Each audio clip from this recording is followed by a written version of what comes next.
welcome to the Geneva Dialogue Talks. It's our third episode where we discuss with experts and practitioners from different fields how to achieve more security and stability in cyberspace.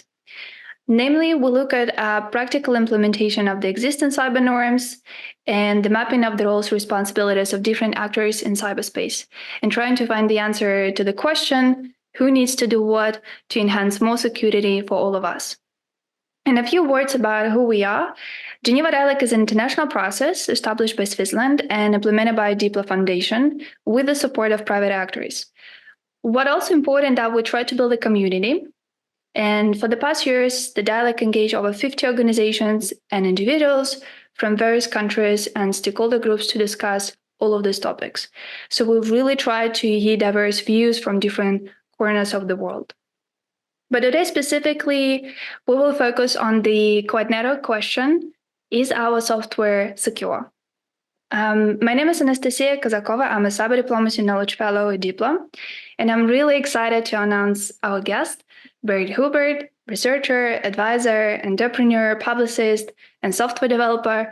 I really hope that I haven't missed any of the titles. Hi, Berit, and thank you so much for coming to discuss this topic. Yes, hello, and thank you for the nice introduction. And I'm excited to be here and to talk about the issue. I have a long background as a computer programmer, so I actually write software that to this day the security of European telecommunications companies depends on. So, for example, Deutsche Telekom, British Telecom, KPN rely on the software that my company wrote and that I partially wrote for their day-to-day operations. And that gives me a unique insight into what actually goes into making software secure, because I was for many years on the hook liable for any security incidents. And that gives you a very, if you are on the hook to get a phone call at 3 a.m. that your software got hacked, that gives you a very strong incentive to think a bit about preventing that 3 a.m. phone call. After that, I got involved with a lot of government stuff. So I'm a former government regulator. I've been heavily involved with legislation and most recently with the EU Cyber Resilience Act, which in its final stages where the rubber meets the road, had to be adopted for the world of open source. And together with a large cast of people, we worked with the EU and member states to make sure that the Cyber Resilience Act would not actually kill open source. So through all of that, I have a lot of experience in practically writing secure code, but also the problematic process of writing legislation that tries to enforce that the software becomes more secure. And I think that is relevant to the topic of this podcast. Yes, it is. It is. I love actually reading your blog posts and thoughts on these topics. And you indeed do so on so many topics, DNS, encryption, security of software. But I also like that you try to build the links between tech world and policy. Yep. And people who are on the side to try to think also about the societal impact, security impact, economical impact. And I also highly recommend to all our listeners to check Berit's website, where you'll find an entire archive of many good pieces that will definitely make you think. Well, at least they made me think quite a lot. So we have a few questions, and I would be also today sort of the user who uses a lot of different apps and devices in every day. And some of my questions would be from the user perspectives as well to someone who really spent a lot of time dealing and studying these issues. And one of the first questions, I think the big question coming from the user perspective, we've seen a lot of compromises and hacks in the mainstream media, not only in the medium that are specifically, focuses on cybersecurity. I think that would be a surprise if the week passes without any news about the data breach or the hacks happening in different parts of the world. And the recent events, I think, shown that even big tech companies struggle with cybersecurity to deliver secure software. And I made the emphasis because we believe that big tech companies have more resources and manpower to eliminate some of the risks that would allow well, basically bad guys to do some harm because of the lack of security in software. So my question is, why is it still a challenge for sort of technologists to deliver secure software? And is this a technological or technical challenge, or mostly a problem that is rooted in the behavior of humans on the side who develop the software and on the side who use the software? And has this always been so in the industry? So maybe you also share sort of the evolution and the growth, how the industry has been dealing with this challenge over the years. So it's an interesting question, and you ask, is this a resource problem? Is it the problem with the technical people, or is it the problem with the users?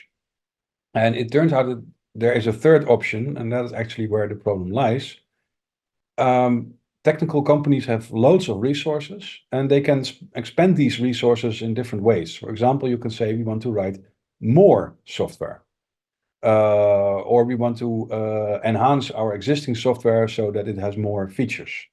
Or you could devote your resources to saying, well, we're going to improve the security of our existing software. That is actually where it goes wrong. In the economic incentives for corporations are heavily biased towards make more software. So it's not so much a lack of technical resources and that we don't have enough people to write secure software. It's just, shall we release a new version of our software, or shall we improve the security of our current software? And the monetary incentives are very strongly towards writing more software. And the companies are actually right, because when you see what happens after a major security incident, nothing happens. There's no financial punishment. So there's one company. So the Dutch government recently got hacked, and quite unusually, the Dutch National Cybersecurity Center released all the details of what happened. And they said we had equipment from a certain vendor, and it turned out that a vendor delivered weekly secured equipment. And we got hacked by the Chinese, and they went into great detail. And then simultaneously, they also put out a notice that said, well, actually, you should be careful with any products from this specific vendor, because they've had so many security incidents over the last year. And what happened? Nothing happened. Since then, I've been keeping track of the stock of this specific company, and it's only going up. Because the story is, yeah, they ship lots of attractive products and it is quite good stuff. No one cares about these hacks. And that is something that makes that even if you are within a company and you say, well, we have this product and it's about to go to market in June 2024, but we need another month to work out the security issues. Then almost every company is going to say, yeah, we're going to ship in June. We're not going to wait for these security things because they don't impact our bottom line. And the one specific reason why it doesn't impact the bottom line is that on both sides of the ocean, in the US and in Europe, there's this strange situation that software errors, software mistakes, even if they cause damages, are exempt from liability. So if you buy a bicycle and something goes wrong with the bicycle and you get hurt, then you can blame the bicycle manufacturer. Mm-hmm. If you get a piece of software, then for some reason, and this reason probably has to do with lobbyists, in all major economies, the software vendors are not liable for errors in their software, which is lovely stuff. Anyone would like to have that. Now, and the good news is that this is changing. It's especially in Europe. There's now the new changed product liability directive that simply says software is just a product, and you are just as liable if you sell broken software than as if you sell broken bicycles. So the calculus, the math there is going to change. But for now, coming back to your initial question, is it a lack of technical people, or can we blame the consumer? No, we can blame the trade-offs within the company. Well, you also asked, if I could reflect a bit on the historical developments there, and we have a very interesting example. At one point, Microsoft was the laughing stock of the industry. Microsoft was so insecure, and we were talking about the maybe 2003, 2000 Mm-hmm. time frame, and it Mm-hmm. was just a joke. It really was a joke. Microsoft security was just so terrible that no one could take it seriously, and that also meant that the point would arrive that governments would say you cannot use Microsoft software in your factories or in your machines or whatever, and then Microsoft unveiled a whole initiative, and I think they called it Team Blue, in which they hired some renowned hackers, and those hackers got, and I personally got to witness this. I found a security issue in a Microsoft product, and Microsoft was poo-pooing it. They were like, "Yeah, it's not really a security issue." And then I contacted Dan Kaminsky, who was a famous hacker who was then working for Microsoft, and he applied some kind of manual override to Microsoft, where all of a sudden everyone said, "Okay, this is a major security issue, and we're going to fix it now." And that was a very interesting initiative. And then after a while, Microsoft disbanded Team Blue. All these people left Microsoft. And they have now said that given their recent spate of giant security issues, that they're going to reinstate a project like that. And previously, the previous project was still announced by Bill Gates, and now the current CEO made a very similar announcement, which everyone could see. Yeah, he's referring to the previous initiative. So the history of this, that's sometimes companies discover that, yeah, we've gone too far, we've become a laughing stock, and we need to fix it again. And we have now reached, at least at Microsoft, we've reached that point again. But at many other vendors, we have definitely, especially in the security sphere, so the software and the hardware you buy to secure your systems, the state of security there is currently exceptionally bad. And these people are going to run headlong into the new EU regulation, because with the current state, there is no way that these companies can adhere to the upcoming new rules. So that ends my rather long answer, Mm-hmm. a cleverly worded question. Well, basically, you highlighted many really good points. You mentioned the changes in Europe, first of all, to change this trend that a software errors sort of are not punished. You know? Um, and indeed, what's also might be good with the previous really landmark legislation, sort of the General Data Protection Regulation, Personal Data Protection Regulation. Hopefully, the changes in Europe will influence a lot of developers outside Europe as well, thus indirectly increasing positive impact for many users outside Europe. But my question here, while listening to you, sort of this a really long story of the industry existing in this pretty comfortable environment where if you create the software that may have some challenges, some problems, let's say vulnerabilities or some really evident lack of security, and you're not punished for this, why it's been sort of a situation for so many years? Only in 2021, I think, the first discussions appear about the Resilience Act. Um, but the talks about the lack of security, I think they've been really, really established long time ago, and many people have been thinking what sort of the industry solutions, standards, frameworks could be developed to help increase the security situation. And I wonder if this is a lack of ignorance in terms of, users are not demanding enough, regulators were not demanding enough, or we haven't seen really huge attacks and threats that that will made us to think a little bit about this more. So what do you think about this? Yeah, I think it's a combination of things. For one thing, it has to be realized that the people setting government policy, and especially the people setting government priorities, they are severely non-technical people.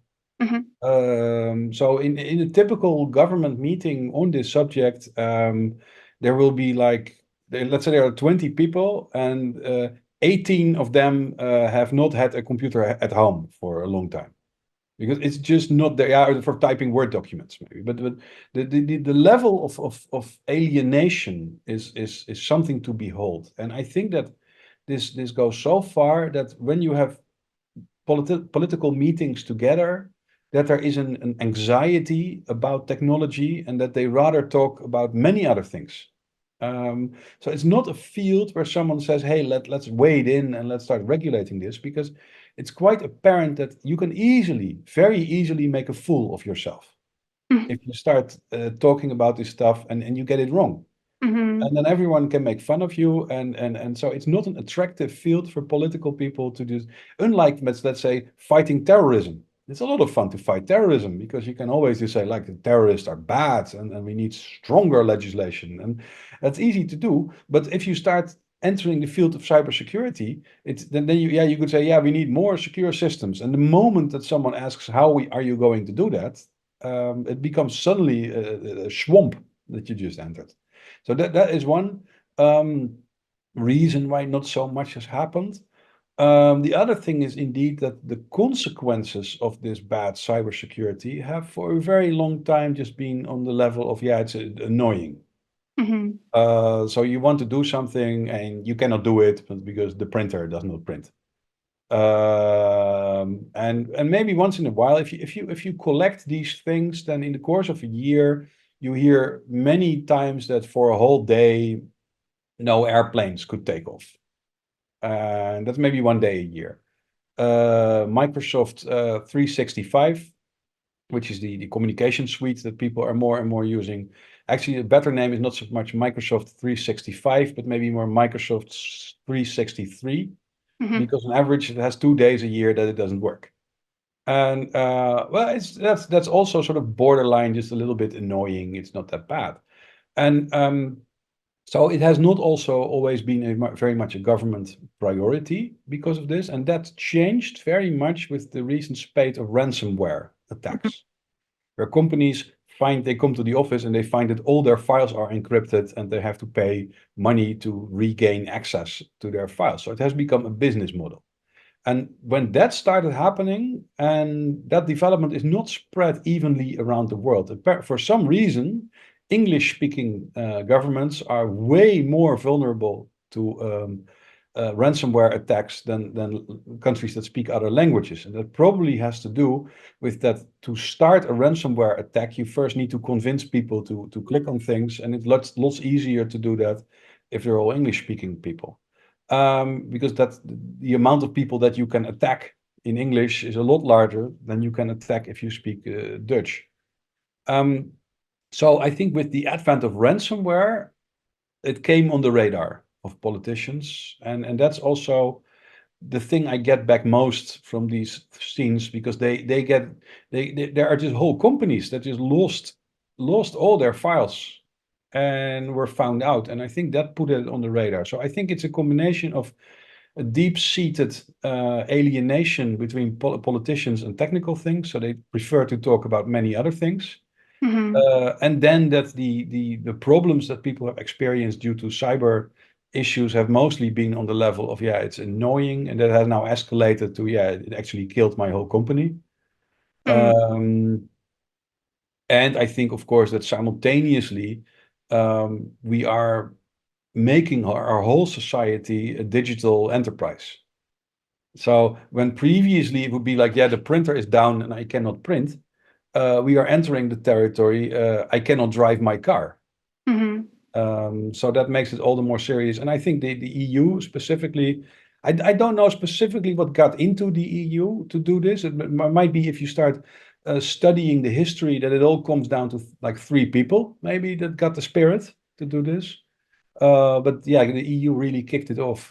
And now everyone is just following and saying, yeah, we cannot go on like this. Yeah. Well, if my smartphone doesn't work, I think that would have such a really drastic impact on the access to my banking apps, the access to my household apps, and many more, the messaging apps, to have to keep the connection with literally everyone, because I don't really remember phone numbers. Even my current number, I don't really remember. So I each time have to check it. What's the number? So yeah.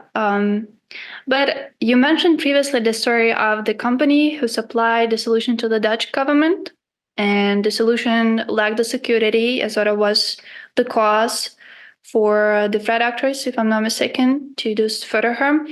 And we heard quite many in the dialogue from the industry perspective that achieving the sufficiently secure software is pretty impossible. Well, it's really difficult. One of the challenges, because the software consists of many components, but actually a lot of components, open source components, which companies do not control, as they say. They do not produce them. Some of them, they just merely take them and don't really know what's specifically inside those components and how further they are being maintained through the years. And well, therefore, the challenge is this really impossible, or is this really costly? But we can't really put so much burden on the companies, because then companies will put so much burden on users, on the consumers. And I also wonder what you think here, whether this, argument that we can make the secure software because that will make you pay more for the security, because we can't really keep up with all of this. Yeah. So you mentioned a few things, and one of the things that you mentioned indeed is that software consists of modules or components. Mm-hmm. And actually, if you could weigh it, you would find that like 95% of the software you get from a typical company is not made by that company. Yeah. And a good example is Apple in this case. As a provider, as when you make software, you can decide how much am I going to support? What am I going to put in? How many modules am I going to put in there? And of course, there are user visible components. For example, you have this Apple iMessage, which is like WhatsApp or Signal. And in Apple iMessage, initially you could send text messages there. And then they also added, well, you can also add pictures to it. You can send photos with iMessage.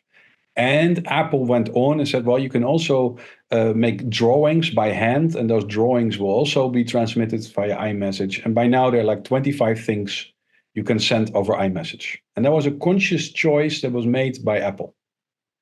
And then for the past few years, iPhones got hacked frequently because of this iMessage system. Because Apple had made it so that you can send an unsolicited iMessage to someone, and the iPhone will display that message, even if it's from an unknown number. Mm-hmm. And that means that you are open to attack.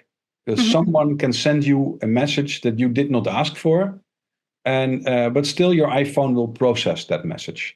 And over the years, Apple has made the choice to add a ton of components to iMessage, and any vulnerability in any of these components could compromise your iPhone. And this has been an embarrassment for Apple. But the strange thing is, it could easily have been prevented if Apple said, no, we're not going to support all the image formats. And we don't need you to send a PDF file to unsolicited people, and that the iPhone will immediately process that unsolicited PDF. So I think Apple could have saved themselves a lot of pain if they had restricted how much modules they shipped. Mm-hmm. And who they would expose them to. So I think that companies that complain, that they say, well, we use so many components and we cannot possibly secure all these components. Well, this is a little bit like you go to a restaurant and they say, well, we prepare the food for you, but you cannot possibly expect us to make sure that all this food is safe. Yeah. Whereas we have made a lot of regulations to make sure that that is the case. Mm-hmm. So, but getting back to your point, companies could indeed spend a lot of time validating what they put in the software, and or they could decide to maybe just ship somewhat less software. And as a consumer, we see the evidence of this problem, because if you install a new version of Microsoft Teams or whatever, it's like 25 gigabytes.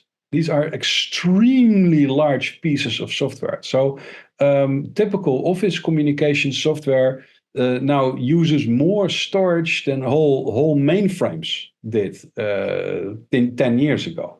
So I do not have a lot of sympathy for software vendors that say, yeah, we ship the whole world in terms of modules. And yeah, now it's so much that we ship, we cannot possibly check all that. Now maybe you should ship a little bit less. And we know that it can be done because if you compare different programs that do sort of comparable things, so if you compare the Discord app to the Microsoft Teams app or the Zoom app to Microsoft Video or whatever, you find that different vendors sometimes manage to ship software that does substantially the same thing, but one piece of software is 10 times as large as the other software. And there it is good to know that if you make software larger, then it implicitly becomes more vulnerable because every line of code could contain a vulnerability. And the fewer lines of code you ship, the more secure your code is. So I would really urge companies to not play the card where they say, yeah, we ship the whole world and we cannot possibly be held accountable for the whole world. No, you actually ship that software. And this is also the line that the EU Cyber Resilience Act has taken, and indirectly also the NIS2 directive. It says the buck stops with you. So if you sell a piece of software, it's your problem. It's your challenge, it's your problem to figure out, are all the things that you put in there secure or not? And you can very much be held liable if a user gets hacked because you included a software component that you did not check out. So that will change the industry dynamic a lot, I think.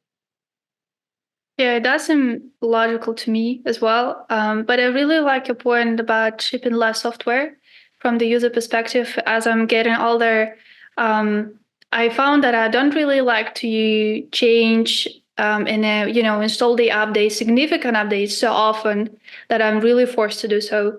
And particularly currently, I'm still keeping on hold the update of the Windows to the Windows 11 because I'm kind of really hesitant, that will take a lot of time. I would need to think about the backup of all my data, to also be careful with this because I once lost quite a lot of really important files.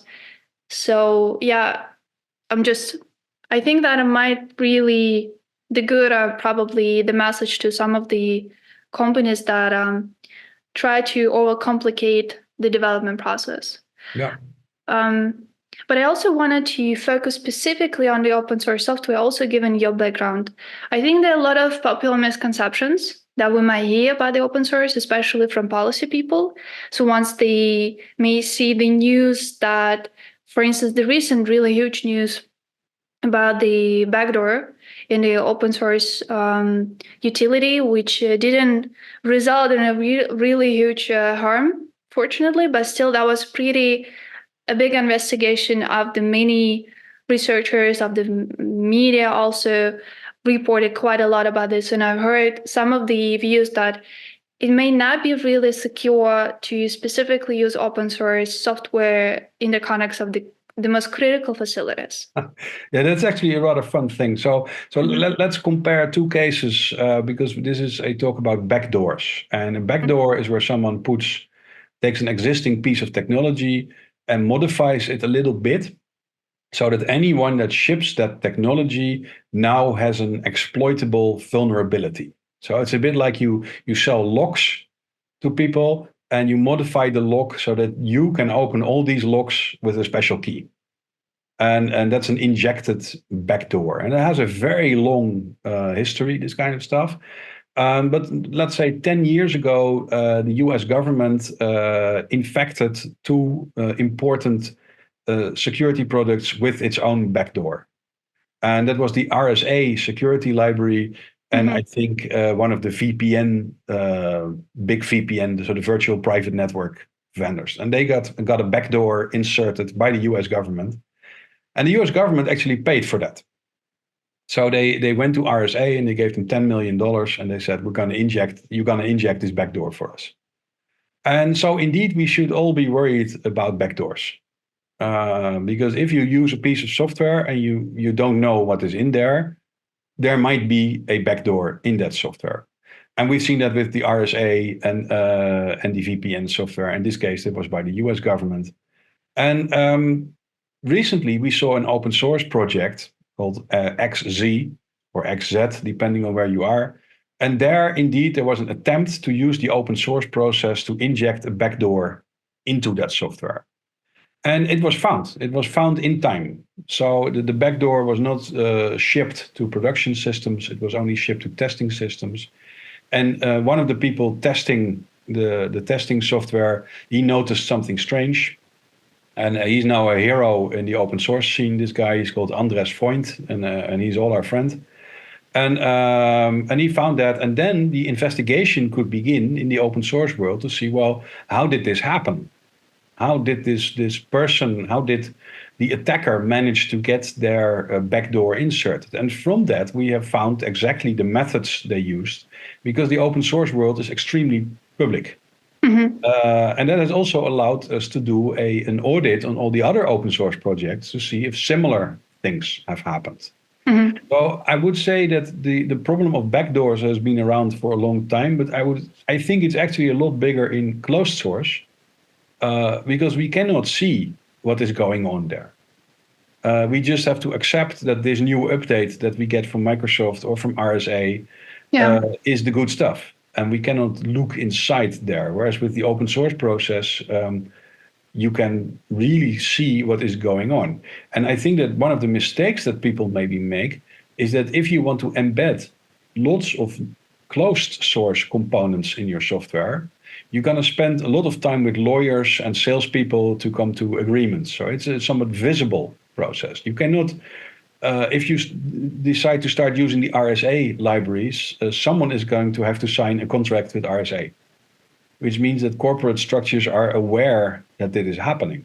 But you do not need to go through a procedure to use an open source product. And I think that when companies say, yeah, the open source stuff, yeah, we're not aware of that, that is actually a bug in your corporate processes. So you should have the same process for using an open source component as for using a closed source component. And right now you get that for free, because that for the closed source component, someone has to sign the contract.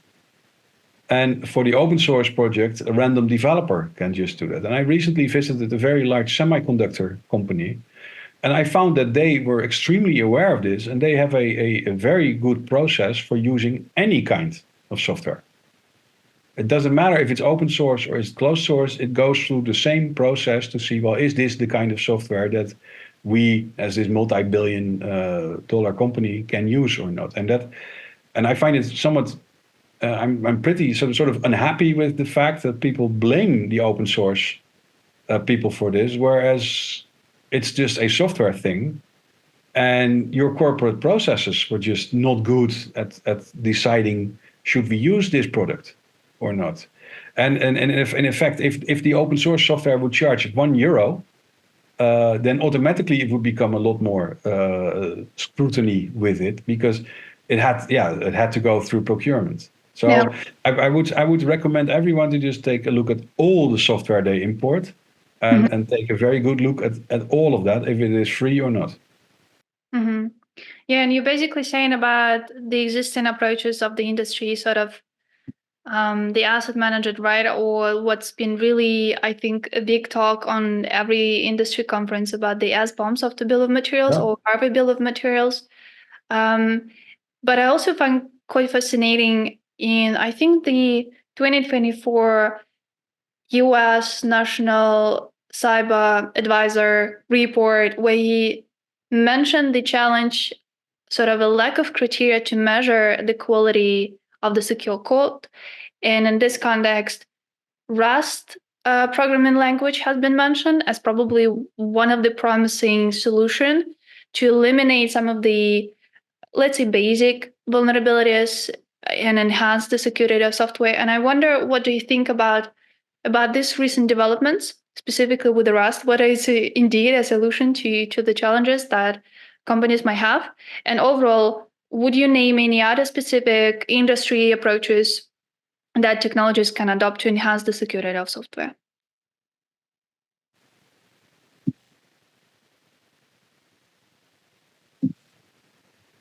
The Rust programming language and a few other programming languages are built Mm-hmm. in so that some vulnerabilities are practically impossible to program in Rust. So if you would try to type in vulnerable code, the Rust software would simply not allow that. And that is sort of the golden standard. That's what we all dream of in software, that you try to make a mistake and the computer won't let you make that mistake. So it's a very, very enticing thing, and many people are extremely fascinated by it. And I think it is part of the solution. It's more safer tools. In general, safer tools is just always a good idea. But it is not the magic bullet, and nothing, of course, is, because as we talked about in the beginning of this conversation, we have resources. We have only so many resources, and companies can spend these resources on different things. And you could, for example, say, I'm going to spend my resources on rewriting my code in Rust. And that would be one way of spending your time. But it always comes out of the budget of available time. And specifically for Rust, it is a lot of work to rewrite your code in Rust. Whereas if we look at the recent, and this is maybe a disappointing message, if we look at the recent spate of security issues, you might think that with all these recent security issues that the hackers got really good and they are now exploiting really difficult vulnerabilities that were not obvious 10 years ago. And it turns out that like 3/4 of current software vulnerabilities are still like ridiculously simple. And that is a theme that we see, that if you had X hours to spend on improving your software, many companies could spend those X hours to look for the trivial, the low-hanging fruit. And so in that sense, I think I love the concept of Rust-like programming languages, but they do not fire you from the responsibility of checking if your software actually makes sense. Because you can have a technical vulnerability where you can say, well, hackers can come in using very special techniques. But we've recently also seen a lot of hacks where you can break into software simply by trying to log in with 2 email addresses. And the software goes like, oh, well, that's fine then. But that was not specifically a security bug in the software. That was there was a bug in your process. So I do think that this is, an improvement to have these more secure tools, and it should definitely be recommended. But I am far more in favor of the broad blanket regulation that is coming now, where we say, no, you should simply be responsible for your code. And you should audit that code and know what is in there. Because that is going to do more for the industry. I'm going to ask you about the regulations and the policy changes, this magic technology, of course. But before that, I wonder if artificial intelligence somehow could help automate, the testing process to find those basic vulnerabilities for developers. If there might be a really positive impact of the more incorporation of AI into the software development. Yeah, so I studied this stuff. I tried it out also, and I think that the AI is going to move the needle in different directions at the same time. So, for example, you can already take a piece of computer program and give it to the AI and say, do you see any vulnerabilities in here? And indeed, it will sometimes point them out to you. It will sometimes say, hey, this is a mistake, or this is something where a hacker could get in. So that means, and this is of course very dual use technology, because as a company you could use this to improve your software, but the outside world could use the same thing to find problems with you. So I think AI it's definitely going to play a role. Maybe not as soon as people think. By the way, it may take longer before the impact is really here. What I have seen already and what I have tried already, and that's extremely worrying. I mentioned earlier that ransomware is mostly impacting English-speaking organizations.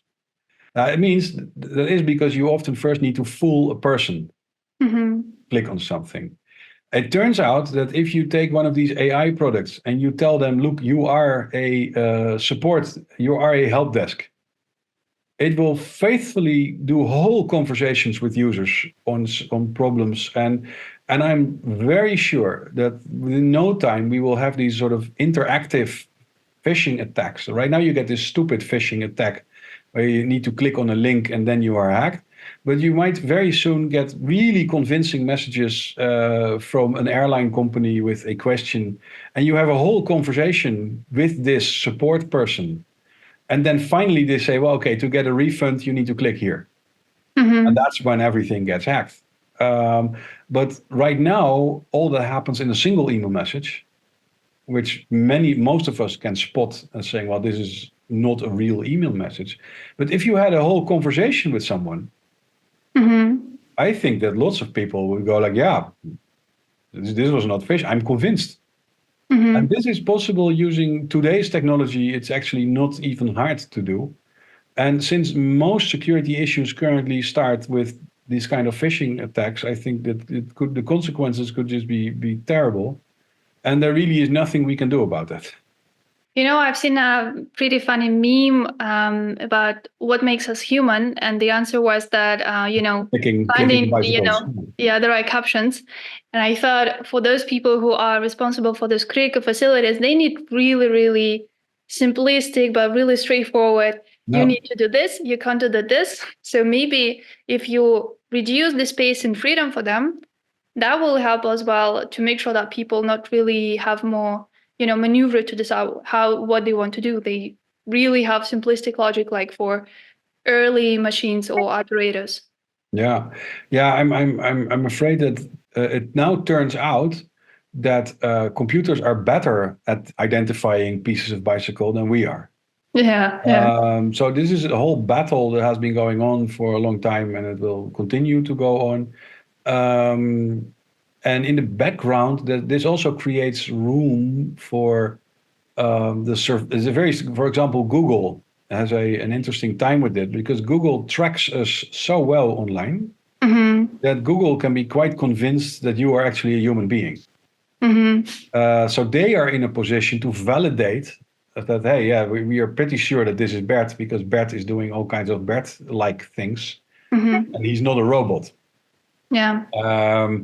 Whereas if you just need people to prove their humanity by looking at the picture, then you are gonna have a far harder time. So we're gonna see, the whole space is going to change there, where we need to be. So there are also, for example, technologies around, and they're not yet very good, where you can get extra validation that the email you get from your bank or from your airline or whatever is actually from your bank or your airline. Because that's where it starts right now, that you can receive a communication that very much looks like it's from the United Nations, but is actually not from the United Nations. And so we need to strengthen our communication in other places so that it's not trivially possible anymore to impersonate the UN. Yeah. But what's the technology, sort of the digital signature or? Yeah, so there is a sort of system that has been invented, and it's called the BIMI, BIMI, and it's a standard endorsed by Google, and it is sadly a bad standard. It is not good, which is it's technically deficient. So this is not a marketing thing. It's just they didn't think it through. But the essence there is that a bank can pay several tens of thousands of dollars, maybe, which is for a big bank is not so much of a problem. And then next to the email message, you will see the logo of the bank. And there's actually governance on that not someone else can register a logo that looks just like that. But we need stuff like that, where you can have a way of knowing who you are talking to. And this BIMI standard is one step, but we need better standards for that. And the same thing goes for app stores. If you go to an app store right now, either from Google or Apple, and you search for the name of a big bank, there is a big chance that the first hit you get is not the app of that bank. Yeah. and that also allows all kinds of shenanigans. So Mm-hmm. we in order to sort of AI fortify our lives, we need to get additional assurance that we are communicating with who we think we are communicating with. Yeah. It's going to be a wild ride, I tell you, because I think people are, so there are people that are overhyping the AI thing. Mm-hmm. I've just done the experiments myself, and I can get an AI here that perfectly impersonates a support agent. And you probably, I mean, recently I had to open a real support call with the company, and the real support they offered was far worse than what my AI would have offered. So it's going to be absolutely wild in the coming years.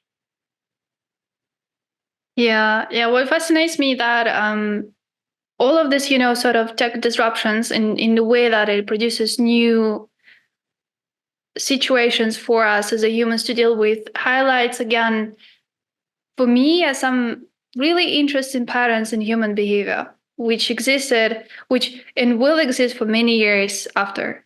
And of course it's far more difficult to sort of focus on how to make sure that that there are less criminal intent, Yeah. rather than just punishing people and focusing on the tech means. But when people say about the technology, I think that's still really important to see this human behind this technology. Yeah. In a conversation. Yeah. If you look at the sophistication of attacks that are currently going on banking users, Mm-hmm. they are very much exploiting human dynamics. Mm-hmm. And so the latest spate of attacks now consists that you get some kind of text warning, and that warning is actually real. So you are getting a warning from your bank that says there has been an attempt to log in under your name, which gives you a level of trust because you've seen that message before and it looks real, and actually it is real. It is a completely real message. And then 1 minute later, the phone rings. And someone tells you, yeah, we're from your bank. And did you just get this notification from us? And from that are now flowing attacks that are nearly impossible to block because banks have to send out these warnings. There's nothing, they want to be able to warn people. Mm-hmm. But that warning is now itself becoming a way for an attacker to gain your trust. Mm-hmm. Because it confirms what you just saw. And I've been involved in banking security since 2007 or something like that. And we never thought of this. We never thought that someone would weaponize our warnings into gaining people's trust. And that's going to continue to evolve. And I think that banks banks have been, at least in some countries, banks have been good because they've had these teams that Mm-hmm. really know how people respond. And they've been open to talking to real people in the field and feeling, what gives you trust in me? But this is easier to do for a bank with a local presence than it is for a global tech company that has to service the whole world because they don't really know if English is your second language or your third language, then it's even harder to spot if the message is real or not. Yeah. So yeah, it's and maybe AI can have a good role there. I don't know, but I hope so because we're gonna need it. Yeah, but I think the key skill of the really good threat actor would be not the technical skill, but expertise in the human behavior Yeah, to no, it's build definitely. these nuances. Yeah. Yeah. I also gonna ask you about the policies and the new sort of the change in the way how policymakers and regulators see this challenge, the lack of security. Yeah. And we briefly touched on this. Indeed, European Union Cyber Resilience Act, changes in the liability legislation. What I also find interesting, the changes in the narrative of the US policymakers, Yeah. US CISA. Have been telling us quite a lot about the need to shift this responsibility from software developers from consumers, from customers back to software developers. And they've been, I think, trying to promote really high security by design again to ensure that it's much more deployed than it probably was before. And even the open source foundations will generally say that all of these changes are really positive and really good, but there are nuances. And then people start disagreeing on nuances. So I wonder, what are your feelings about, the approach taken? Well, at least with the EU Cyber Resilience Act, Yeah. which have been adopted, and I think will finally come into force in 2027. Whether you support the approach that the major companies in the markets have taken, and Europe's legislation will inevitably impact so many countries around the world, particularly at least in the way how vulnerabilities will be reported and handled by European authorities. So, whether you see any risks here or some lines where you disagree. Yeah, well, it's a good open question, and I can say a lot of things based on that. Mm-hmm. And before we move to the European things, it might be good to know that the US has sort of rejoined the game, and but in a more typical US way. So you have the Security and Exchange Commission, Mm-hmm. extremely powerful Yeah. commission, and they can write their own rules, and they have written the so-called cybersecurity rule. And the cybersecurity rule is a very brief thing where they say, look, if you are into technology or software and you think there is a major security issue at your company, once you've made that determination, you need to report everything about it to the SEC within 4 days. And otherwise, there will be a fine. Mm-hmm. And people have asked, how big will that fine be? And they said, oh, it could be huge. And maybe like $400 million. And now all the US industry that is listed, or at least anyone that is listed on the US stock exchanges, is now living in absolute fright of this not very well specified cybersecurity rule. And so this is sort of heavy-handed legislation that just says, look, you need to report everything to us. And the interesting thing is that I spoke to companies that are having to live under this cybersecurity rule, and they have found out that the most important thing is that you do the reporting. So they are very much focusing on making sure that they get the reporting right. Yeah. Yeah. Yeah. But they're not so much focusing on making sure that they have nothing to report. They're more like, yeah, we're going to have to report stuff anyhow. And so this came after the SolarWinds hack. Was the progenitor of this rule. And well, that is now actually, if you look at the boardroom of a publicly traded security company, the SEC cybersecurity rule is like way more important right now than any other regulation that's going on. In a sense, that's good because it's drawing attention to things earlier maybe than it would have been drawn to otherwise. If you look at the other regulations that are going around, so the UK, for example, enacted its sort of CRA-like light regulation, and it's already quite good. It's actually, so it lists like 10 things that software developers should no longer do. Mm-hmm. And that's a great start because it's a rather simple list, and it also comes with a standard made by ETSI, European Telco and the Hubble Institute. And it's not complete, the list. It's not a full CRA, but it comes with a reasonable set of things that you should not do. And since the UK is, of course, it's a tiny market internationally speaking, but their rules are sort of good. So it's not very onerous. So, for example, if you buy a piece of equipment and it says on the box that the password is password or username admin, password admin, that is now illegal in the UK. Mm-hmm. So that's very good. The problem with the more advanced regulations is that they wrote many cyber resilience acts and then said the details will be worked out in a standard.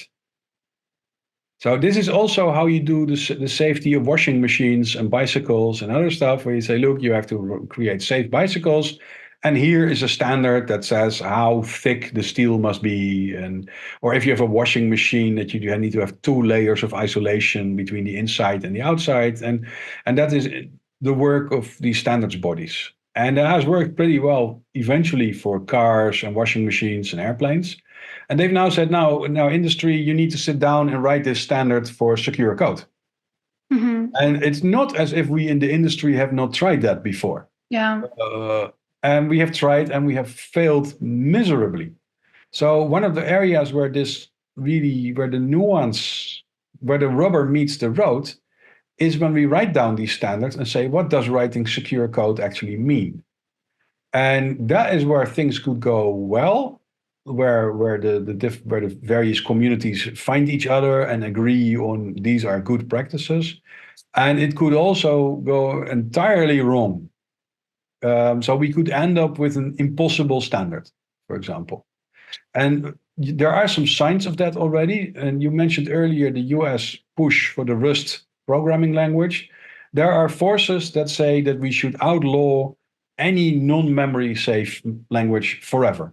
Mm-hmm. And that would probably, the industry could probably not work with that. But there are people that are like, hey, this is our chance to make our hobby mandatory. And so there is a lot. So while the CRA has been gone through the motions, the work of writing the standard hasn't even started yet. And that is really where we're gonna find out if this is going to be a working act, something that we can get behind and improve our lives with, or that it becomes an impossible document that is also therefore impossible to enforce. And I see not that much effort yet in making sure that this will be a success. Because it's gonna require some work to get the right people around the table. Because as with any legislative process, it is entirely possible that you end up with an unworkable text. And I see that currently as the most significant remaining hurdle or even success factor. And if that doesn't work out, then the whole law fails, and then it's all, because then the law is not complete and you cannot do anything with it. Yeah, and I assume that a big companies again would have a big support from legal, from the security team, from information security, research and development. But what about the small companies or medium companies? Yeah.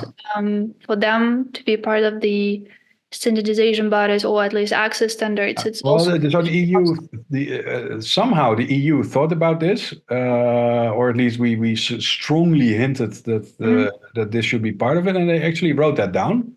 And said, look, we need to have participation from smaller enterprises, from technical sub-standard bodies, maybe. So they really made sure that this would not be a party of big tech, which has previously happened. There has previously been cases where Etsy, for example, the standards body, if you are a member of Etsy as a company, you get a vote in proceedings. Yeah. But it turns out that you can make every individual component of your company an Etsy member. So Apple on its own was 17 Etsy members. Mm-hmm. And that means that they had an oversized influence on decision making. And the standardization of the Cyber Resilience Act has now been moved to another standardization body that does not have this influence problem. But so that means that the corruption will be a bit less, or the undue influence by large tech, but it still is going to be a massive challenge to make this a success. Yeah, but I assume that Europe does not only develop software, but consumes quite a lot. Yeah. And those producers who are outside Europe, even they are medium or pretty large, and given this geopolitics, for them being a part of the discussion, that's pretty difficult. But yeah, but what I also thinking with the CRA in particular, with the vulnerability provisions, I'm curious to see what would be response, if any, from other regulators and countries, particularly from advanced such as Singapore or Australia. Because if you're a manufacturer, I mean, Australian or the one that are based in Singapore, we need to report vulnerabilities, either importer or distributor or you yourself, to, let's say, national authorities in Poland. Would this be a security risk to Australia, if that's a pretty big company as well. Yeah. So people make so one. This is going to be problematic, and just from a mathematical standpoint, these different acts also give different time periods from when you must report something or when you must not report something, or within a few days, or at least within that much. And if you draw it up, it is going to be fundamentally impossible to adhere to all these regulations at the same time. So even no matter how nice we put it, if you have to report to Singapore and Australia and the Security and Exchange Commission, it's going to be impossible to work that out. There and people are aware of that, but this is just the confluence of these different regulations. And then you mentioned the security angle of it, and the CRA has been modified that you do not need to provide the details.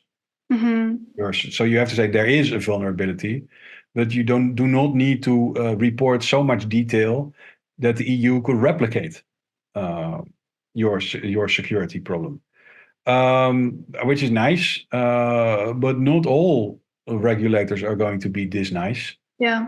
And this is going to be nasty, and people are going to get into trouble with that, because you might be under obligation to report full details of your security problem to the Chinese Cybersecurity Commission.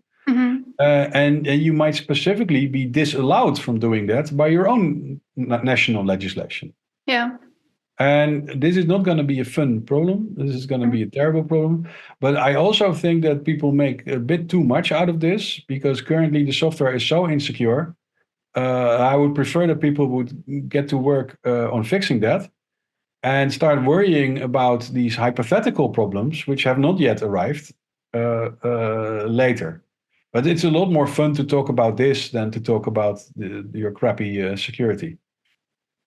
Yeah, but I guess still all these policy changes will, boom the emergence of new legal services, policy services, consulting companies. And I've already heard from some partners of the Geneva Dialogue that they're doing a lot of security on paper and do much more paperwork rather than actual security.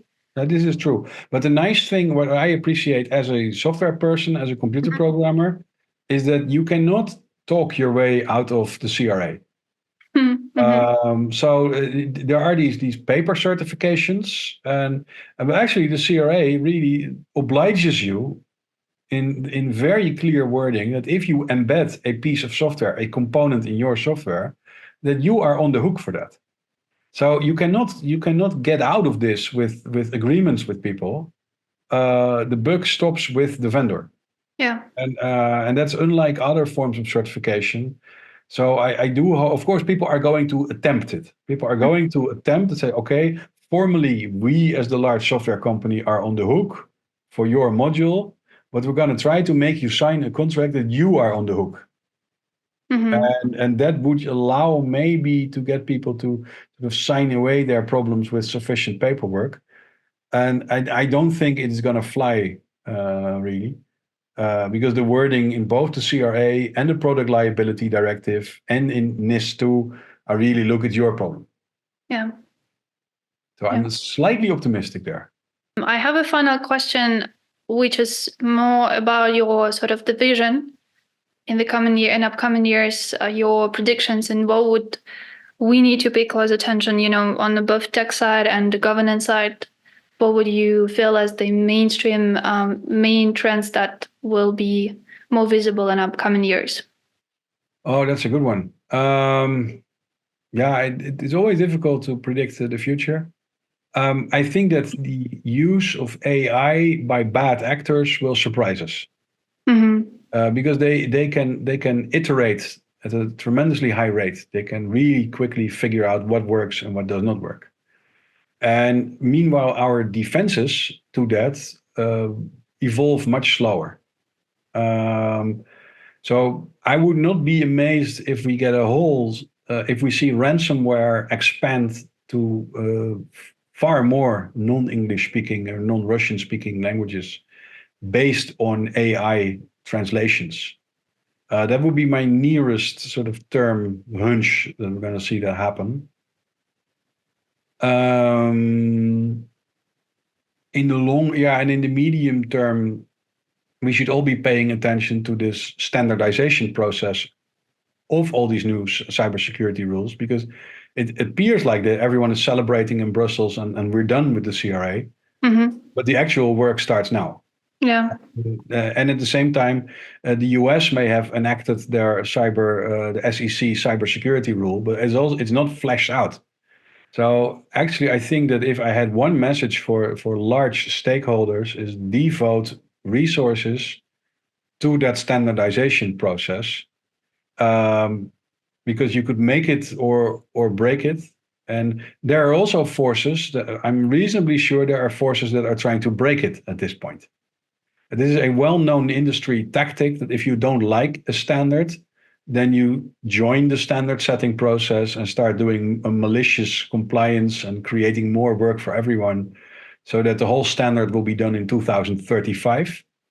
And there is actually wording in the CRA and other acts that they are anticipating this happening. So there are deadlines in there. They say, well, if you do not get to a standard before this date, we will write one for you. And that's not going to be a happy thing. So my first prediction would be AI is going to be terrible for ransomware, and we're going to see that earlier than later. And the second thing, I would urge people to really pay attention to this standardization process and devote good people and time to it, because we could, as an industry, we could all make it work, or not. And in that case, the next steps are going to be worse. Excellent. Thank you so much, Bert. I've really, really enjoyed the conversation. It was really structured and a lot of insights for me as well. I hope our listeners also will enjoy and will learn some new things, and maybe will think a little bit more from different angles. Well, anyway, again, thank you so much. Yeah. And we'll get back with another episode really soon. Thank you. And bye, everyone. Bye.